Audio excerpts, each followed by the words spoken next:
वो त्यौहार होली का, होली की त्यौहार हिंदू भाई उसको मनाते। इस त्यौहार की हकीकत क्या है, इस त्यौहार की हकीकत आपको समझाता हूँ। एक ज़माने में एक बादशाह था जिसका नाम था हिरण्यकश्यप। बहुत जालिम था। ईश्वर ब्रह्मा के तरफ से उनको वरदान दिया गया था कि हिरण्यकश्यप जाओ, तुमको वरदान है, तुमको ऊपर से, नीचे से, दाएं से, बाएं से, इंसान, जानवर, तुमको कोई नहीं मार पाएगा, तुम अमर हो जाओ। यह वरदान था। अपने इस ताकत की वजह से उसने जुल्म करना शुरू किया, यहां तक कि उनका नाम दैत्य राजा पड़ गया, यानी दैत, राक्षस, जालिमों का राजा। उसका, हिरण्यकश्यप का, उसका एक बेटा पैदा होता, उसका नाम रखा गया प्रहलाद। और उसका वो बेटा हमेशा से श्री भगवान विष्णु का भक्त था। विष्णु तीन बड़े खुदा, ब्रह्मा, विष्णु, शिव, ये तीन बड़े खुदा हैं, तीन बड़े परमात्मा हैं हिंदू भाइयों के। कोई ब्रह्मा का भक्त होता है, कोई विष्णु का भक्त होता है, कोई शिव का भक्त होता। तो ये प्रहलाद जो हिरण्यकश्यप का लड़का था, ये भक्त था परमात्मा भगवान विष्णु का। ये उन्हीं को पूजता था, उन्हीं की भक्ति करता था। तो एक मौके पर इनके अब्बा ने कहा, ए मेरे बेटे, दुनिया मुझे खुदा मानती है, दुनिया मेरी पूजा करती है, और तुम मेरे शत्रु, मेरे दुश्मन, तुम विष्णु की पूजा करते हो। तुम बाज आ जाओ, नहीं तो तुमको मृत्यु दंड दे देंगे, नहीं तो तुम्हें मौत दे देंगे। तो पता उस छोटे से बालक ने क्या कहा कि अब्बा, ए पिताश्री, आप अपने गुस्से में मत आइए। आपको ब्रह्मा ने, आपको ईश्वर ने वरदान दिया है कि आपको कोई मार नहीं सकता।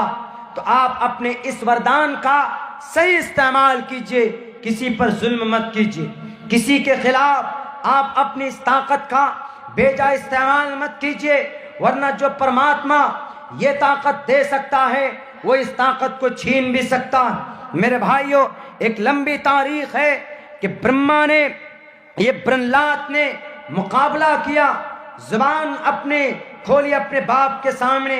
इसके बाद हिरण्यकश्यप ने कहा कि ए परमात्मा, हिरण्यकश्यप ने अपने बेटे से कहा, हिरण्यकश्यप जालिम बादशाह ने, कि प्रहलाद, अगर तू नहीं मानेगा तो मैं तुझे मौत दे दूंगा। अब उन्होंने, बेटे ने कहा कि पिताश्री, अगर आप मुझे मारना चाहते और मेरा परमात्मा मुझे बचाना चाहता है तो देखते हैं कौन जीतता है, आप जीतते हो या मेरा बचाने वाला मेरा परमात्मा जीतता।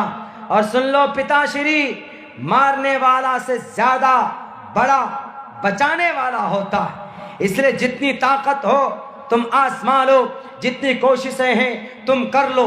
एक दिन ऐसा हुआ कि सारे गांव वालों को जमा किया, एक कढ़ाई रखी गई, उस कढ़ाई के ऊपर पानी को रखा गया और उस पानी को उबाला गया।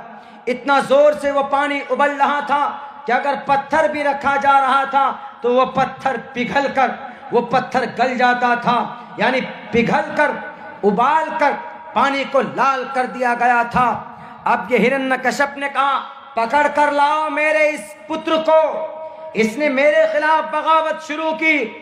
उस बच्चे ने अपने बाप के खिलाफ बगावत नहीं शुरू की थी, बल्कि उसने एक जुल्म के खिलाफ बगावत शुरू की थी। उसने एक जालिम बादशाह के खिलाफ आवाज बुलंद करनी शुरू की थी। मेरे भाइयों, मेरे साथियों, उस छोटे बच्चे ने अपने बाप, इससे हमें यह सबक मिलता है, अगर आपका बाप गलत रास्ते पर है, आप सही रास्ते पर हो, तो आप अपने बाप को नसीहत कर सकते हो, आप अपने बाप को समझा सकते हो।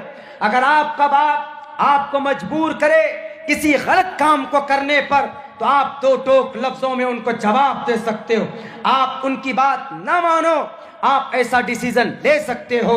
इससे यह पता चलता है। तब प्रहलाद ने कहा कि ठीक है पिताश्री, अगर आप मुझे आग में डालना चाहते, अगर आप मुझे पानी में डालना चाहते हैं तो मैं तैयार हूं। चलिए, आप मुझे पानी में डालकर मुझे मार दीजिए, मैं आपकी तरफ से जो सजा तजवीज़ की गई है हम एक्सेप्ट करने के लिए तैयार।